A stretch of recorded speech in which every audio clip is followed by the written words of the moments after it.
Example మీకు ఒక విషయం చెప్పాలని ఆశపడుతున్నాను. ఉదాహరణకి సాతానుడు కూడా అన్ని చేయగలుగుద్ది, కానీ చేయలేని ఏం తెలుసా? చనిపోయినటువంటి వ్యక్తిని లేపలేదు సైతాను. అది దేవునికి మాత్రమే సాధ్యం. సాతానుడికి ఆ శక్తి మాత్రం లేదు, మిగతా మొత్తం చేయగలిగింది సాతానుడు. కానీ దేవుడు దాన్ని కూడా చేయించాడు గనక, దాన్ని కూడా చేయగలడు గనక, అందుకే ఆయన దేవుడిగా పిలువబడుతున్నాడు. ఎవరికి పిలువబడుతున్నాడు? సర్వమానవులకి దేవుడిగా పిలువబడుతున్నాడు. సాతానుడు అన్ని చేయగలుగును, కానీ చనిపోయినటువంటి వ్యక్తిని లేపలేదు గనక దేవుడు మాత్రమే లేపగలడు. ఇప్పుడు మనం ఆలోచన చేస్తే, యెహోవా ఇల్లు కట్టించిన ఎడల కట్టువారి ప్రయాసం వ్యర్థం అంటే, సాతానుడు కూడా పురుకొల్పి తొందర చేసి గృహాలను కట్టిస్తుంది. సాతానుడు కట్టించిన తర్వాత ఆ కట్టుడు ఎలా ఉంటాయో తెలుసుగా. మనం కొన్ని చోట్ల చూస్తూ ఉంటాం. ఎదంతెందుకు మన కాలనీలో కొన్ని చూస్తా ఉన్నాం.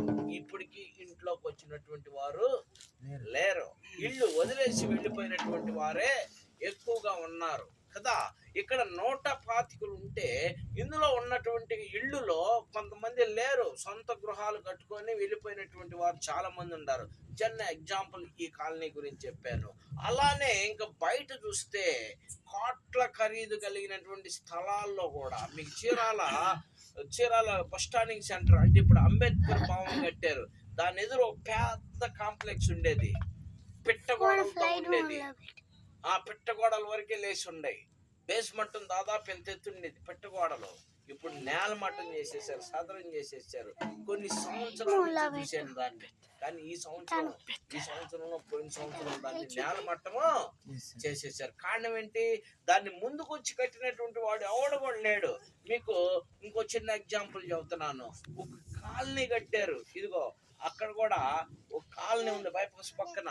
ఆ కాలనీలో ఇప్పుడు ఇంతవరకు ఇంట్లో ఉన్నటువంటి వారు లేరు. దీన్ని ఎట్లానే ముందుకు పోతే బైపాస్ వేటపాలెంలో అసలు ఎక్సలెంట్ కాలనీ కట్టారు, డబుల్ స్టేర్లు. దాన్ని చూసి కన్నీళ్లు కారటమే తప్పేం లేదు. ఎవరికన్నా అద్దెకి 500కి ఇచ్చినా కూడా, ప్రభుత్వం వాళ్ళు 500కి ఇచ్చినా కూడా కమ్మగా ఆ ప్లేస్ బాగుపడిద్ది, ఆ ఇళ్ళు బాగుపడుద్ది. అన్ని ఖాళీ అయిపోయి డబుల్ స్టేర్ బిల్డింగ్లు అన్ని చెట్లు మలిచిపోయినాయి. ఆ చేనేత కాలనీకి వెళ్ళే రూట్ లో దాన్ని ఏంది మణి ఏంటంటే పెరుగుది మన ప్రైడ్ అనే అపార్ట్మెంట్ ఉంది. కొంతమంది ఒక 10-20 ఫ్యామిలీలు అందులో ఉంటున్నారు. అవన్నీ దాదాపు కట్టారు, ఒక 5-6 అంతస్తులు. ఉపయోగం లేకుండా పోయింది. కారణం ఏంటి తెలుసా? కారణం ఎందుకు?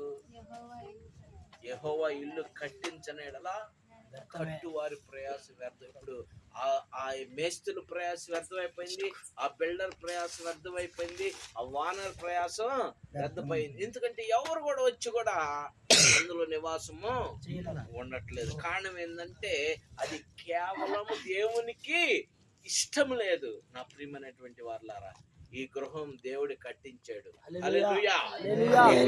దేవుడు కట్టించాడు. ఎవరి కోసం కట్టించాడంటే మార్తమ్మ కోసం కట్టించాడు. ఎదవరాల పక్షంగా నేను వ్యాజ్యం ఆడతానన్నాడు దేవుడు. ఎదవరాల పక్షంగా నేను వ్యాజ్యం ఆడతానన్నాడు. మమ్మీ ఒంటరిగా ఉంది, నేను ఆమెని బలపరుస్తూ ఉంటాను. ఒక్కదాని కాదు 1000 మందితో సమానం నువ్వని. దేవుని వాక్యం అలాంటిది. దేవుని వాక్యము నమ్మదగినది. దేవుని వాక్యము పూర్ణాంగీకరమైనది. మనుషులు మాటలైనా నమ్మలేం, గాని దేవుని మాట ఖచ్చితంగా నెరవేర్చబడింది. హల్లెలూయా. 1000 మందితో సమానం ఒంటరి అయినటువంటి ఆమె.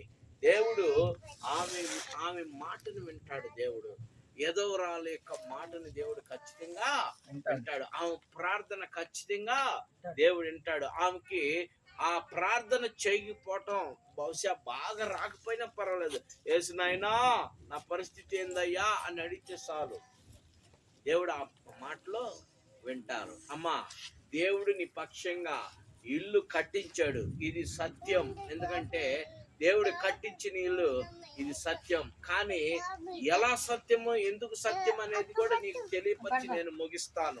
ఇదిగో 125 దావీదు కీర్తనలో ఇంకో మాట ఉంది. యెహోవా యందు నమ్మిక ఉంచిన వారు కదలని నిలిచి సీయోను కొండ వలె ఉంటావు. ఈ గృహం నీకు కట్టించాడు, ఈ గృహంలో నువ్వు కదిలించబడవు. హల్లెలూయా. ఈ గృహంలో నువ్వు కదిలించబడవు. ఈ గృహంలో నువ్వు శాశ్వతంగా జీవించినంత కాలం సంతోషంతో, సమాధానంతో, ఆనందంతో, ఆరోగ్యంతో, ఆర్థికంతో ఉంటావు. కారణం ఏంటో తెలుసా? దేవుని పట్ల నువ్వు నమ్మకం కలిగి ఉంటే, దేవుని మీద నమ్మిక ఇస్తే నువ్వు కదిలించలేవు, కదిలింపబడవు. హల్లెలూయా.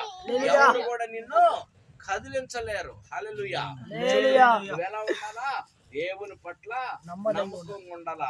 అలానే 2వ వచనంలో ఏముందంటే, యెరూషలేము చుట్టూ పర్వతము ఉన్న మొదలుకొని నిరంతరం తన ప్రజల చుట్టూ ఉండను. ఎవరు చుట్టూ ఉంటాడు? ఇది మొదలుకొని నిత్యం నీ చుట్టూ ఉంటాడు ఆయన. హల్లెలూయా. ఆయన నీ గృహం చుట్టూ ఉంటాడు, నీ చుట్టూ ఉంటాడు, నీతో ఉంటాడు దేవుడు. అర్థమైందా? నీ గృహం చుట్టూ ఉంటాడు, నీతో ఉంటాడు. కారణం ఏంటో తెలుసా? నువ్వు ఆయన నమ్మగలిగితే, ఆయన మీద ఆధారపడగలిగితే. మనుషుల మీద మనం చాలాసార్లు ఆధారపడతా ఉంటాం. నేను నిజంగా సత్యం చెప్తున్నాను. నేను వచ్చినాక ఆలోచన చేస్తే, ఏంది ఈరోజు జరిగిద్దా? నాకు సాతానుడు ఎర్రలు అట్టేసాడు తెలుసా? భయంకరంగా వేసాడు ఎర. అయినా నేను ఎట్టయినా ఏడే ఉండాలని డిసైడ్ అయిపోయా. ఓ పాస్టర్ గారు నన్ను పిలిచి, నా పెళ్లి రోజు, నా పిల్లల మనవరాలు పుట్టినరోజు, నా 3వ మనవరాలకు అన్నం పెట్టుకుంటున్నాను, పేరు పెట్టుకున్నాను, తప్పకుండా రావాలి పాస్టర్ గారు. నేను ఇప్పుడు చేశానంటే నా మదిలో నువ్వు ఉండవు, దేవుడిని నన్ను ప్రేరేపించాడు, నేను పిలవమని అని నాతో చెప్పినప్పుడు నేను ఆశించలా. రెండోది, మొట్టమొదటిది ఏంటంటే, ఇది రెండోది అనమాట. మొట్టమొదటిది ఏంటంటే, పెళ్ళికి వెళ్ళాలా. పెళ్ళికి మన్నయ్య కారు వేసుకొని వెళ్ళారా అన్నాడు. కారులో వెళ్ళాడు. మన వెళ్ళారా అంటే, నేను ప్రార్థన చూసుకొని వస్తాను, ప్రార్థన ఉంది నాకు, నేను ఇప్పుడు రానులే, నేను అటు వస్తాను పదా అని చెప్పా. మన వెళ్ళిపోయాడు. అక్కడ ఉండాలా. ఆడుంటే నేను స్టేజ్ మీద ఉంటాను అనమాట. ఆ పెళ్లి కొడుకు తండ్రి నాకు నేను నచ్చి, నువ్వు ఖచ్చితంగా నాకు కనపడాలా, వేదిక మీద ఉండాలా, ఓ పాట పాడాలా అని ఘనంగా చెప్పినా కూడా నేను ఖచ్చితంగా వస్తానని నీకు కనపడతానని చెప్పాను. దేవునికి మహిమ కలుగును గాక. నేను అలా అనుకున్నాను. అందుబాటులో వీళ్ళు లేరు. ఎలా ప్రభు అని మాట్లాడుతూనే, టెన్షన్లోనే మాట్లాడుతూనే బాధ ప్రభువుకి తెలియపరుస్తూ ఉన్నాను. ఏదైనా నమ్మదగిన దేవుడు. హల్లెలూయా. ఈరోజు మనం అందరం చేరటం ఆయనకి ఇష్టం. ఇక్కడ గొప్పగా ఆరాధన చేసాం. కరెంట్ పోవటం కూడా దేవుని కృప. హల్లెలూయా. గొప్పగా ఆరాధన చేసాం, ప్రభువుని స్తుతించాం, ఘనపరిచాం. ఓ మైక్ ఉన్నట్టు ఒక్కళ్ళే పాడేవాళ్ళు. ఇప్పుడు అలా కాదు, అందరం పాడాం. పాట వచ్చినా రాకపోయినా యేసురాజు నేను మధ్యలో అనుకుంటున్నాం. ఆ పాట రాకపోయినా అసమానుడైనటువంటి పాటలో యేసురాజు పాడుతుంటే నాకు రాట్లా, దాన్ని యేసురాజుతో కలిసిపేశాను. నేను ఫస్ట్ టైం ఆ పాట ఈడ పాడతాం. రైట్. హల్లెలూయా. ఏదైనా దేవుని కృప మంచిది. బ్రదర్ రాఘవేంద్ర బ్రదర్ కూడా పాట పాడాడు. అదృష్టవంతుడు, ట్రాక్ మీద కరెంట్లతో పాడాడు. హల్లెలూయా. మంచిది. ఏదైనా చూడు, ఎంత మన్యం పాడామో నీ గృహానికి. నీకు తోడుగా ఉన్నాడు. యెరూషలేము చుట్టూ పర్వతం ఉన్నాయని ఎంత అయితే అది సత్యమో, నీ చుట్టూ ఇది మొదలుకొని ఆయన ఉన్నాడు. నువ్వెవరికి భయపడద్దు, ఏ దెయ్యానికి భయపడద్దు, ఏ దురాత్మకు భయపడద్దు. దేవుడు నీకు తోడుగున్నాడు. ఏ మనుషులకి నువ్వు భయపడద్దు. దేవుడు నీకు తోడున్నాడు. దేవుడు నిన్ను కాపాడుతాడు. ఎప్పుడు దాకా తెలుసా? నువ్వు జీవించినంత కాలం ఈ భూమి మీద, నీ జీవితం ఎంతకాలం అయితే ఈ భూమి మీద ఉందో దేవుడికి తెలుసు కదా. కుమారి మార్తమ్మయ్యకు నువ్వు రా అన్నప్పుడు, నరులారా తిరిగిరా అన్నప్పుడు, మార్తమ్మయ్యకు నువ్వు రా అన్నంత వరకు ఆ పిలుపు నీకే వినపడింది, ఎవరికి వినపడద్దు అనమాట. ఆ పిలుపు అర్థమైందా? మార్తమ్మ నువ్వు రా అన్న పిలుపు నీకే వినపడిద్ది. ఆ పిలుపు నువ్వు వినేంత వరకు కూడా నీకు ఇక్కడ దేవుడు తోడుగా ఉంటాడు. ఈ రాత్రి ఆమె ఒక టెన్షన్ తో ఉంది. ఎలా చీకటి పడిపోయింది, నేను ఒక్కదాన్నే, నా పరిస్థితి ఎలా అని బాధపడుతుంది. కానీ నీకు ఈరోజు ఎవరో ఒకరు నీకు షెల్టర్ ఇస్తాడు. ధైర్యంగా ఉండా. హల్లెలూయా. ఎవరో ఒకరు షెల్టర్ ఇస్తారు అమ్మా, లేరు, ఎవరు లేరంట. ఏదైనప్పటికీ అది దేవుడు పక్షం నీతోడు ఉంటాడు. ఇంకొక మాట చూసుకొని ముగించుకుందాం. ఫైనల్ గా ఈ రోజు వాక్యం దేవుడు నన్ను సరిపాటు చేసి తీసుకొస్తే మందిరంలో తక్కువ మంది ఉండటం వల్ల యూట్యూబ్ పెట్టేశాను. హల్లెలూయా, విన్నారు. దేవునికి మహిమ కలుగుగా. కామె నన్ను బలపరచువాని యందు నేను సమస్తం చేయగలను. హల్లెలూయా, అంతేనా? నన్ను బలపరచువాని యందు నేను సమస్తము చేయగలను. ఫిలిప్పీయులకు రాసిన పత్రిక 4వ అధ్యాయము 13వ వచనం. అది నన్ను బలపరచువాని యందు నేను సమస్తము చేయగలను. 13వ వచనం, నన్ను బలపరచువాని యందు నేను చేయగలను. దానికి ఓకే, దానికి ముందు 12వ వచనంలో ఏముంది చదువు. దీన స్థితిలో ఉండ ఎరుగుదును, సంపన్న స్థితిలో ఉండ నువ్వు. ఇదిగో పందిరి కింద ఉంటుంది దేవుడు చూశాడు అమ్మా, పందిరి కింద ఉంటుంది దేవుడు చూశాడు, పట్ట కట్టుకొని ఉంటుంది దేవుడు చూశాడు, అవి కూడా పడిపోయినప్పుడు కొబ్బరి చెట్టు కింద ఉండటం కూడా దేవుడు చూశాడు. అది దేన స్థితి. ఇప్పుడు దేవుడు నిన్నేం చేశాడు? సంపన్న స్థితి, రాతి గృహంలోకి నిన్ను దేవుడు అడుగు పెట్టించాడు. అది దేవుని కార్యాలయం, దేవుని మహిమ అలా ఉంటది, దేవుని యొక్క శక్తి అలా ఉంటది, దేవుని యొక్క ఉద్దేశాలు అలా ఉంటాయి. మనుషులకి అర్థం కాదు ఇవన్నీ, మనుషుల తలంపులకి అర్థం కావు. దేవుని ప్రణాళిక వేరు. నేను ఒక 20వ తారీఖున పాస్టర్ గారు మంగాచారి అన్నగారు ఒక మాట చెప్పాడు. కొత్త విషయాన్ని నేను కూడా గ్రహించాను, నేను కూడా ఆ దినం నేర్చుకున్నాను. ఏంటో తెలుసా? దేవుని ప్రణాళికలో ఉండవు, అందుకనే నేను తీసుకెళ్లి గర్భంలో వేసాడు, గర్భంలో నుంచి నిన్ను భూమి మీద వేసాడు. దేనికో తెలుసా? నేను పరలోకానికి చేర్చుకుంటానికి, నీకు పరలోకం ఇయటాని కోసం అని చెప్పాడు. నిజమే, ఆయన ప్రణాళికలో ఉన్నావు నువ్వు. ఎన్ని కష్టాలు వచ్చినా, ఎన్ని బాధలు వచ్చినా, ఎన్ని ఇబ్బందులు వచ్చినా, ఎన్ని ఇరుకులు వచ్చినా, ఎన్ని అవమానాలు వచ్చినా, నా వారు అనేవారు నన్ను త్రోసివేసి, అంటే నీ వారు అనేవారు నిన్ను త్రోసివేసినా కూడా దేవుడు నీకేం చేశాడు? చక్కటి గృహాన్ని ఇచ్చాడు, చక్కటి జీవితాన్ని నీకు ఇచ్చాడు కదా. నువ్వు జీవించినంత కాలం ఆ ప్రభుకి నమ్మకస్తురాలుగా జీవించావు. ఏ మనుషుడికి నువ్వు నమ్మకస్తురాలుగా ఉండాలేకపోయినా ప్రభుకు మాత్రం నమ్మకస్తురాలుగా జీవించు. ప్రభు నీకు జీవితాంతం తోడుకుంటాడు. మార్కెండేల్ గారిని చేసుకున్నావు, మార్కెండేల్ గారు నీకు తోడలేడు కదా. కడుపు పుట్టిన బిడ్డలు ఉంటారు, వాళ్ళు తోడుండరు. ఎవరు తోడు? తల్లిదండ్రులు ఉంటే వాళ్ళు తోడుండరు, అన్నదమ్ములు ఉంటే వాళ్ళు తోడుండరు. మరెవరు తోడు?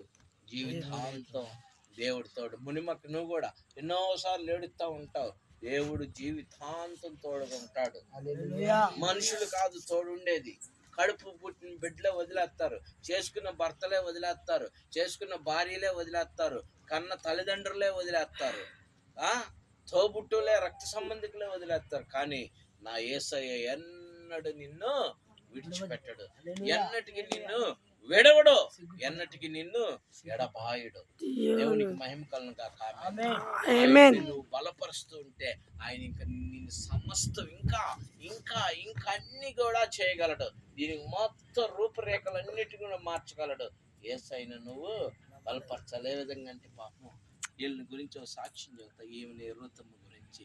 ఇప్పుడున్న మీరు సకలం మీకు అన్నీ ఉన్నా కూడా వాళ్ళు ఎండలో పని చేసుకొని చేపలు చేసుకొని టయానికి పరిగెత్తుకుంటూ వచ్చేస్తున్నారు. అక్కడి నుంచి వాళ్ళకి వెహికల్స్ కూడా లేవు, నడుచుకుంటే నడుచుకుంటా వచ్చేవాళ్ళు. ఎవరు చూసాడా ఆ యొక్క బాధ్యత? ఎవరు చూశారు? తగిన సమయమందు, తగిన కాలమందు, తగిన సమయం దేవుడు ఏం చేశాడు? ఇదిగో ఈ రీతిలో హెచ్చిస్తాడు, ఈ రీతిలో హెచ్చిస్తాడు కదా. తగిన కాలమందు, తగిన సమయమందు దేవుడు ఈ రీతిలో హెచ్చిస్తాడు. పిల్లారా, నిజంగా నిజం ఇది.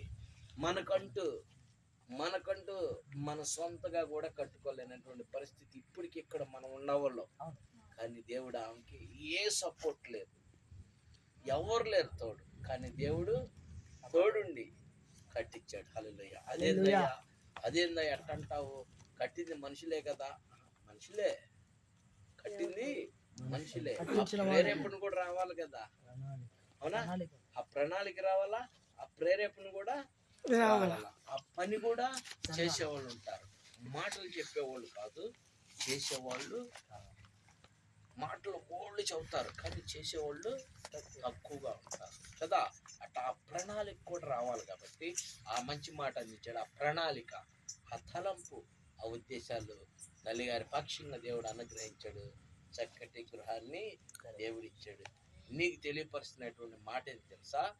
నన్ను బలపరచు వాని యందు నేను సమస్తము చేయగలను. ఏదైనా చేయగలడు. బలపరచడం అంటే ఏందో తెలుసా? దేవుని సన్నిధిని విడిచిపెట్టకూడదు, దేవుణ్ణి ఆరాధించటం విడిచిపెట్టకూడదు, దేవుణ్ణి అడగటం విడిచిపెట్టకూడదు. నేనైతే బైబిల్ చదవలేను కదయ్యా, ఓకే, చదవలేవు కనుక దేవుని వాక్యం విను. అలాగే ప్రార్థన, ఎన్నో మాటలు మనం పోసుకోలు మాటలు ఎన్నో చదువుతాం. ఆ చెప్పే మాటలు ఆ ప్రభువు చెప్పుకుంటే చాలు. జనాలు చెప్తే అవి తగాదులు అవుతాయి. ప్రభువు చెప్పుకుంటే తీరుస్తాడు. అర్థమైందా?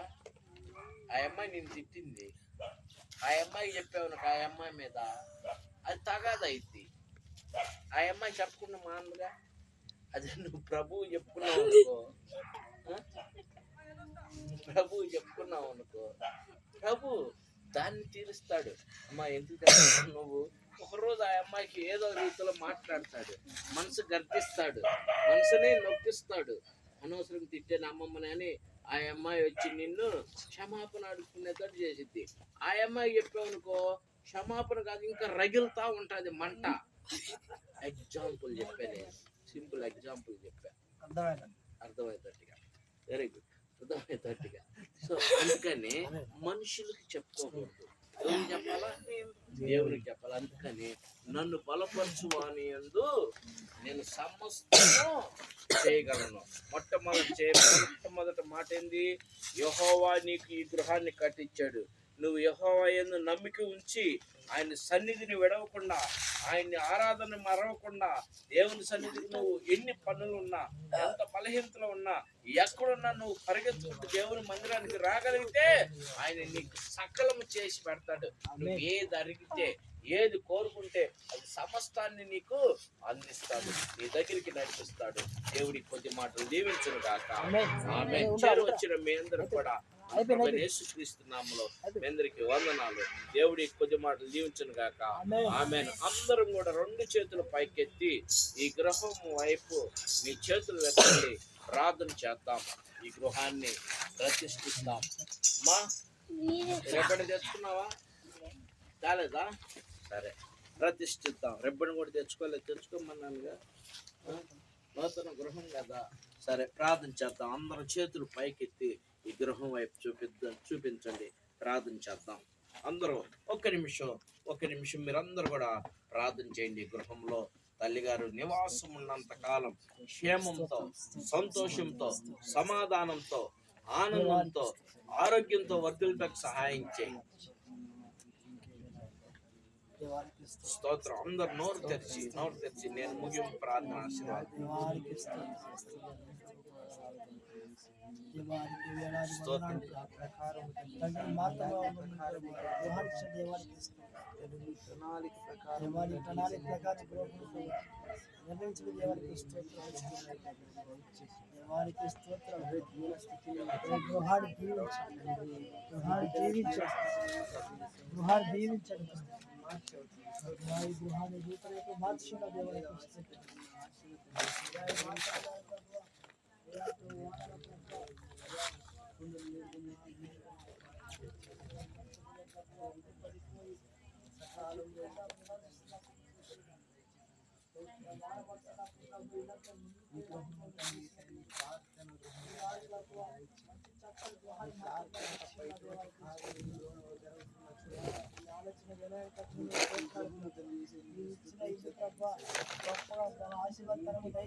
చేసిన పని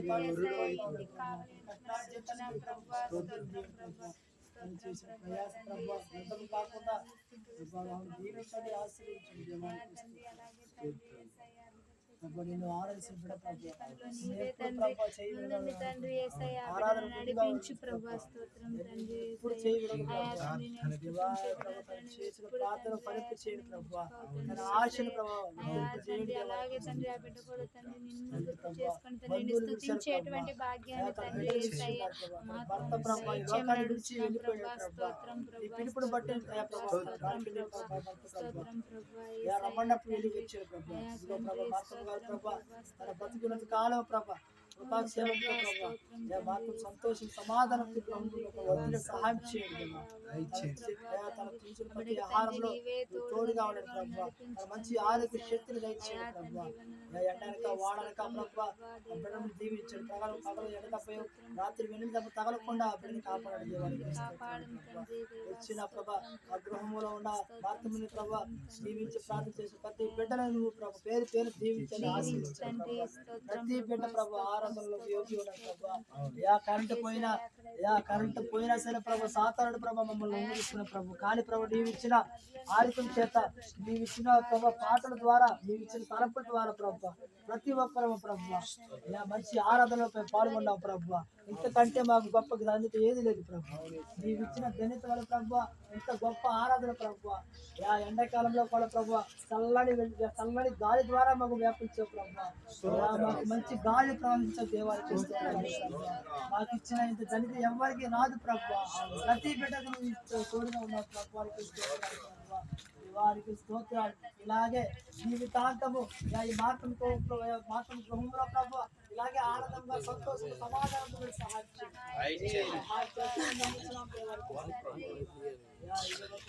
ఏ భాగం తెలియదు ప్రభు, ఏ ఒక్కరు ఏ కష్టమో తెలియదు ప్రభు, ఏ ఒక్కరు ఏ బాధ ఏ ఒక్కరు ఏ ప్రభు సాకారంలో తెలియదు ప్రభు. ఇది ప్రభు హృదయం వాంఛని తెలిసిన దేవుడు ప్రభు, ప్రతి ఒక్కరు హృదయంలో ప్రభు ఏ ఆలస్యంతో ఉన్న ఆలస్యం సేవకులు జీవించండి. సేవకులు ప్రతి అడుగు స్థానంలో తోడుగా ఉన్నాడు ప్రభు. ఈ సేవకులు ఆశను వర్ధింప చేయండి దేవాలయం ప్రభు. ఈ సేవకుడు ప్రభు ఎన్నో మందిరాలను ప్రభు కట్టించాలని ప్రభు వాగ్దానం చేసి ఉన్నాడు ప్రభు. నువ్వు చేసి నువ్వు మాట తప్పని వాడవు ప్రభు, అలా ఈ సేవకుడు మాటను తప్పని వాడవు ప్రభు. ఈ మాటలు ప్రభు ఈ చల్లటి గాలిలో ప్రభు మేము ప్రభు మాటిస్తున్నావు ప్రభు. నువ్వు ప్రభు సేవకుడు మాటలు ప్రభు తొట్టి లేకుండా సహాయం చేయండి. ఈ సేవకుడు మాటలు ప్రభు నీవు ప్రభు వర్ధింపజేసి విజయముగా ఎబినేజర్ ప్రార్థన మందిరం ప్రతి ఒక్క స్థలంలో ప్రతి ఒక్క దేశంలో ప్రతి ఒక్క రాష్ట్రంలో ప్రభు ఎబినేజర్ ప్రార్థన మందిరం పేరు పెట్టబడి ఉన్న మా ప్రార్థన వారికిస్తున్నాం నమ్ముతున్నాం అయ్యా. ఇలా ఈ చల్లల కోటలు మా ప్రార్థన ఆర్పిస్తున్నాం నమ్ముతున్నాం. ఇలా ఎక్కడైతే ఇద్దరు ముగ్గురు నామంలో ప్రార్థన చేయించినారో వారి మధ్యలో ఉంటాను ప్రభు. ఇంకో ప్రభు చిన్న బిడ్డలు ప్రభు, ఎవడ బిడ్డలు స్త్రీలు ప్రభు, వృద్ధురాలు ప్రభు ఎంతో మంది ఉన్నాం ప్రభు. ప్రార్థన నమ్ముతున్నాం దేవానికి. ప్రతి ఒక్కరు యంత్ర శబ్దం ద్వారా కరెంట్ లేకపోయినా ఆరాధన ప్రతి ఒక్క చెవులు బిడ్డలు విన్న ద్వారా ఏ ఒక్కరికైతే ప్రభు అనారోగ్యంగా ఉన్నారో వాళ్ళు స్వస్థపరచండి ప్రభు. ఏ ఒక్కరైతే బాధలో ఉన్నారో వాళ్ళు ఆనందపరచండి దేవా. ఏ ఒక్కరు కష్టంలో అప్పులు బాధలో ఉన్నారో వారికి అప్పులు తీసివేసి ఆనందంగా ఉండే సహాయం చేయండి.